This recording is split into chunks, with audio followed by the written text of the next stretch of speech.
नमस्कार मेरे प्यारे छात्रों, कैसे हैं आप सभी। उम्मीद करता हूँ आप सभी अच्छे होंगे। आज कक्षा 10वीं गणित प्रश्नावली 3.1 के पहले प्रश्न को हल करेंगे। अगर आपको यह वीडियो अच्छा लगता है तो लाइक करें। जो छात्र चैनल पर नए हैं चैनल को सब्सक्राइब करें तथा बेल आइकन को प्रेस करें, जिससे आने वाली वीडियो उन बच्चों के लिए समय समय पर मिलती रहे। आइए शुरू करते हैं पहले प्रश्न से। और पहला प्रश्न कुछ इस प्रकार लिखा हुआ है। आफताब अपनी पुत्री से कहता है, 7 वर्ष पूर्व मैं तुमसे 7 गुनी आयु का था। अब से 3 वर्ष बाद मैं तुमसे केवल 3 गुनी आयु का रह जाऊंगा। क्या यह मनोरंजक है? इस स्थिति को बीजगणितीय एवं ग्राफीय रेखाओं में व्यक्त कीजिए। मेरे प्रिय छात्रों, इसमें दो कंडीशन दी हुई हैं। पहले कौन सी कंडीशन? कि पहले तो 7 वर्ष पूर्व मैं तुमसे 7 गुनी आयु का था। दूसरी कंडीशन है इसकी, अब से 3 वर्ष बाद मैं तुमसे केवल 3 गुनी आयु का रह जाऊंगा। मेरे प्रिय छात्रों, जब इसमें दो कंडीशन दी हुई है तो इसमें हम कैसे करेंगे? दो समीकरण बनेंगे। ठीक है, तो अब हम एक काम करते हैं। हमें सबसे पहले आफताब की वर्तमान आयु तथा उसकी पुत्री की वर्तमान आयु लिख लेते हैं। तो कैसे लिखेंगे मेरे प्रिय बच्चों? देखिए, हल लिख देंगे। माना कि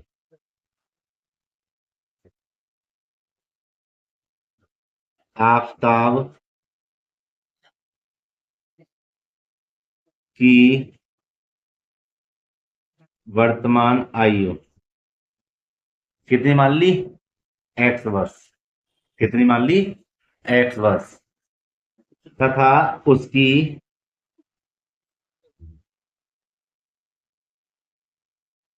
पुत्री की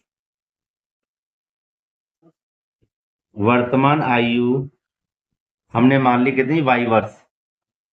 ठीक है, अब मेरे प्रिय छात्रों, अब हम क्या करेंगे? अब चलते हैं इसके प्रथम शर्त के अनुसार लिख देते हैं। प्रथम शर्त कहती है, 7 वर्ष पूर्व में तुमसे 7 गुनी आयु का था। मतलब 7 वर्ष पूर्व कौन कौन? एक तो आफताब था और उसकी पुत्री थी। तो दोनों की आयु क्या होगी? एक साथ बढ़ेगी और एक साथ ही कम होगी। इसलिए ध्यान रखना, अगर मेरी आयु है और मेरे बच्चे की आयु है तो एक साथ ही तो बढ़ेगी। ऐसा तो नहीं मेरी बढ़ जाए वो वहीं की वहीं पे रह जाए, है ना बच्चों? समझ रहे हैं ना? इसलिए दोनों को एक साथ लेके चलेंगे। कैसे चलेंगे? लिख देंगे 7 वर्ष पूर्व आफताब की आयु। पूर्व माने पहले, है ना बेटे? एक्स माइनस के 7 वर्ष। पूर्व माने पहले। और अब लिख देंगे 7 वर्ष पूर्व पुत्री की आयु। पुत्री क्या थी? वाई। तो बेटे इसकी भी हो जाएगी वाई माइनस के 7 वर्ष। ठीक है, अब क्या कह रहा था? 7 वर्ष पूर्व मैं तुमसे 7 गुनी आयु का था, है ना?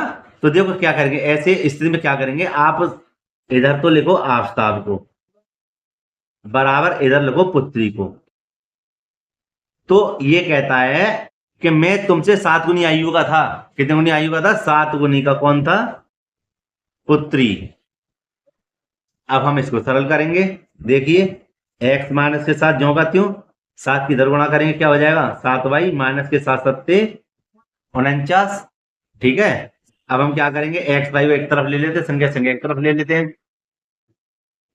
ये देखिए, एक्स यहां पर है, इसको इधर लेके आएंगे बराबर से इधर, तो क्या हो जाएगा? घटाव का। और यहाँ देखिए, यहाँ पर है 49, इस संख्या को संख्या पास लेके जाएंगे। यहाँ देखिए, संख्या को संख्या पास लेके जाएंगे तो किसको हो जाएंगे? धन के साथ। यहाँ हो जाएगा एक्स माइनस के 7y बराबर 49 में से 7 गए तो काय के बचेंगे? माइनस के कितने बचेंगे? 42। समीकरण नंबर 1। मेरे प्रिय छात्रों, आपके समझ में अच्छे से आया होगा। आया तो एक लाइक जरूर करना। अब चलते हैं इसके दूसरे समीकरण की तरफ, दूसरे पेज पर। अब देखिए बच्चों, अब इसमें हम क्या करेंगे? अब करेंगे दूसरी शर्त, द्वितीय शर्त। क्या कहता है द्वितीय शर्त में? अब से 3 वर्ष बाद मैं तुमसे केवल 3 गुनी आयु का रह जाऊंगा। तो कैसे लिखेंगे इसको? देखिए, 3 वर्ष बाद कौन चलेगा इसमें बताइए? आफताब की आयु। आफताब की आयु क्या हो जाएगी 3 वर्ष बाद आफ्ताब की आयु x प्लस के 3। और जब बाद की बात चल रही है तो इसकी पुत्री भी साथ चलेगी। पुत्री की आयु हो जाएगी, देखिए 3 वर्ष बाद पुत्री की आयु बराबर हो जाएगी y प्लस के 3। और इसके नीचे लिखते हैं x प्लस के 3 बराबर y प्लस के 3 गुणा x। तो इसका मतलब क्या है, आफ्ताब है x प्लस के 3 वर्ष है ना, और पुत्री हो जाएगी y प्लस के 3। तो इसमें हमने क्या करा, 3 का गुना कर दिया। अब हम लिख देंगे नीचे x प्लस के 3 बराबर 3 की इधर गुणा करेंगे 3y प्लस के 3 तिया 9। और इधर देखिए एक्स वाई वाले एक तरफ और संख्या संख्या एक तरफ, जैसे कि x माइनस के 3y बराबर 9 माइनस से 3 हो गया। तो यहाँ पे x माइनस 3y बचे बराबर 9 माइनस से 3 को, तो कितने बचे 6। ये हो गया हमारा समीकरण नंबर 2। यहाँ पर देखिए मैंने ये दोनों समीकरणों को लिख दिया है और मैंने यहाँ पर पहले समीकरण को उठाया है, ठीक है, समीकरण नंबर 1 को। और मैंने क्या करा है, x मतलब x को यहाँ पर पक्षांतर कर दिया तो काय का हो गया, घटाव का। यहाँ पर देखो 7y है, यहाँ पर माइनस के 42 है, तो इसको जब पक्षांतर किया है तो काय का होगा, माइनस x हो गया। अब मैं माइनस को लेता हूँ कॉमन, तो मैं क्या करूँगा, 7y तो ये उतार लिए मैंने, बराबर माइनस को जब कॉमन लेंगे तो 42 ये और अंदर का चिन्ह बदल गया, तो माइनस से माइनस कट गया। क्या बचा यहाँ पर y बराबर 42 प्लस के x बट्टे क्या कर दिया 7। अब यहाँ पर लिख देंगे हम क्या, यहाँ लिख देंगे x और यहाँ लिख देंगे y, ठीक है। अब बेटे एक काम करेंगे हम, यहाँ पर x का मान कोई भी आप मान सकते हो, जैसे मैंने मान लिया 0। कितना मान लिया, 0, ठीक है। तो हम इसको अब सरल करेंगे, देखिए कैसे। y बराबर 42 प्लस के x के स्थान पे क्या लिख देंगे, 0/7। तो ये हो जाएगा हमारा y बराबर 42/7 और 7 छिंग 42। तो y का मान हमारा कितना आ गया, देखिए 6। कितना आ गया, 6। अब हम यहाँ पर इसी मान में, किसमें, इसमें y के मान में ही अब अपनी तरफ से ऐसी संख्या रखें जिससे ये कट आए, ऐसी रखिए आप, ठीक है। यहाँ पर बच्चों ध्यान दीजिए, अभी हमने क्या माना था, x के स्थान पर 0 माना था, तो अब हम क्या करेंगे, अब मानते हैं 7, ठीक है। देखिए यहाँ पर, यहाँ देखिए y बराबर 42 प्लस के 7/7, ये हो जाएगा आपका 42 बराबर, ठीक है, सीधा कर दें, देखिए 49/7 और ये कट गया 7 सत्ते 49। y बराबर कितना आया, 7, ठीक है। अब हम देखिए यहाँ पर क्या लिख देंगे, हमने क्या माना था, x के स्थान पे क्या रखा था, 7 रखा था, और y का मान कितना आया है, 7। बच्चों अब ध्यान से देखना, ठीक है, वीडियो अच्छी लगनी चाहिए।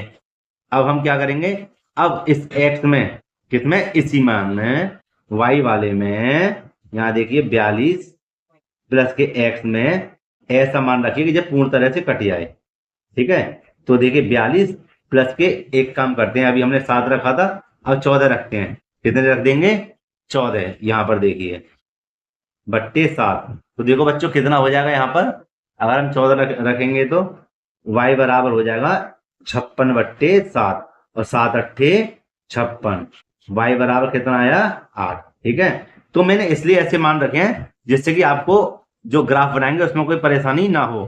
तो यहां लिख देंगे, अभी हमने क्या माना था, इसके स्थान पर बताइए, क्यों, क्योंकि यहाँ पे हमने मान क्या रखा था, x का मान रखा था हमने यहाँ पर 14 और y का मान कितना है निकल के 8। आप यहाँ पर दोबारा देख सकते हैं, ठीक है। अब हम चलेंगे इसके दूसरे समीकरण की ओर। यहाँ देखिए x बराबर 6, ये रे, इसको पक्षांतर करेंगे प्लस के 3y, ठीक है। इसके बारे में बता दें, ऐसे मान रखिए जिससे आपको परेशानी ना हो, ठीक है। इसका फिर एक डिब्बा सा बना लेते हैं, और इस प्रकार ये x हो गया और ये y हो गया, ठीक है। अब हम क्या करते हैं, अब हम रखते हैं यहां पर, देखिए पहले x का मान रखा था, अब y का मान रख देते हैं 0। देखो x बराबर 6 प्लस के 3 गुणा 0, तो x बराबर 6 और प्लस के 3 0 0, x बराबर कितना हो जाएगा, 6। कितना आ गया, 6। अब देखिए अगला भाग इसका, फिर ये समीकरण लिख लेंगे। ठीक है, चलो ऐसे करते हैं, ये समीकरण लिख देते हैं, ये वाला x बराबर 6 प्लस के 3y। अब हम इसके स्थान पे मान लेते हैं क्या, एक, किसके स्थान पर, y के स्थान पर। तो देखिए बच्चों, x बराबर 6 प्लस के 3 गुणा 1, x बराबर 6 प्लस के 3 एकम 3, x बराबर 6 और 3 कितने हो गए, 9। तो यहाँ पर अब कितना लिख देंगे, 9 लिख देंगे।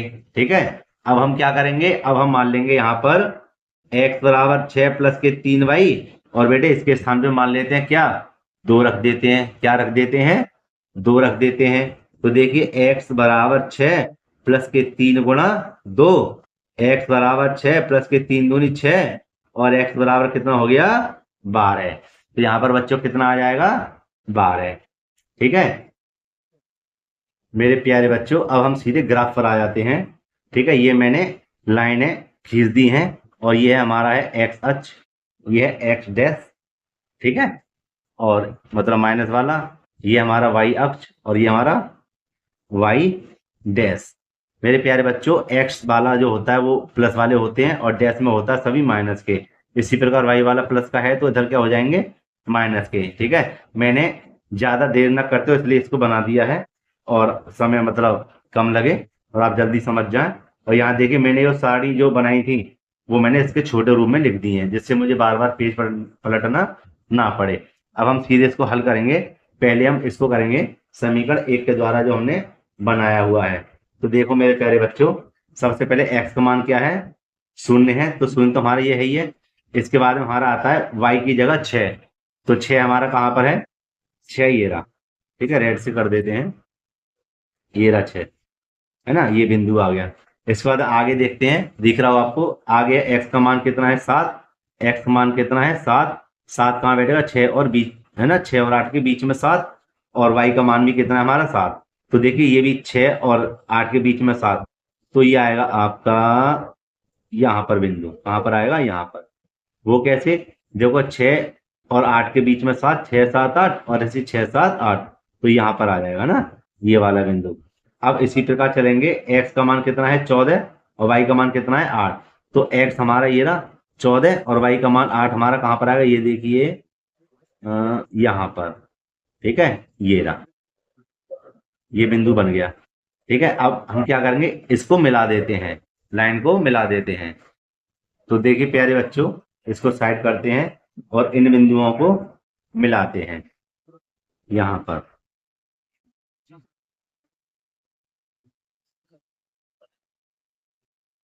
ये ठीक है, मिल गया, ये मिला दिया, और इन बिंदुओं के अब हम नाम लिख देते हैं। जैसे कि पहला हमारा क्या बिंदु था, पहला था हमारा 0,6, दूसरा हमारा था कितना, 7,7, और तीसरा बिंदु क्या था हमारा 14,8। ठीक है बच्चों, अब करेंगे दूसरे समीकरण को, है ना। इसी प्रकार कैसे करेंगे, देखिए आप, पहला बिंदु हमारा x के स्थान पे 6 और y हमारा 0 है, तो x के स्थान पे हमारा 6 कहाँ है, ये रहा। ठीक है, इसको हम कैसे कर देंगे, यहाँ पर ये आ गया। फिर आएगा x के स्थान पर 9 और y के स्थान पर 1, तो x हमारा ये रहा, यहाँ पर 9 कहाँ पर आएगा, 8 9 10, तो इसके बीच में 9 है ना, और y के स्थान पर कितना है 1, तो y हमारा ये रहा, तो कहाँ पर आएगा 1, इतना यहाँ पर, ये देखिए आप यहाँ पर, ध्यान से देखना, फिर कहोगे समझ में नहीं आया। ठीक है, अब हम क्या करेंगे, अब आएगा x के स्थान पर 12, तो 12 तो ये रहा हमारा, और y के स्थान पे 2, और 2 कहाँ पर है, ये रहा 2, ये बिंदु, है ना। अब बच्चों इसको मिला देते हैं, या इसका आप नाम भी दे सकते हैं, लिख देना 6,0, ये हो जाएगा आपका 9,1, और ये हो जाएगा आपका 12,2, और इसको मिला देते हैं यहाँ पर इसी प्रकार इन बिंदुओं को।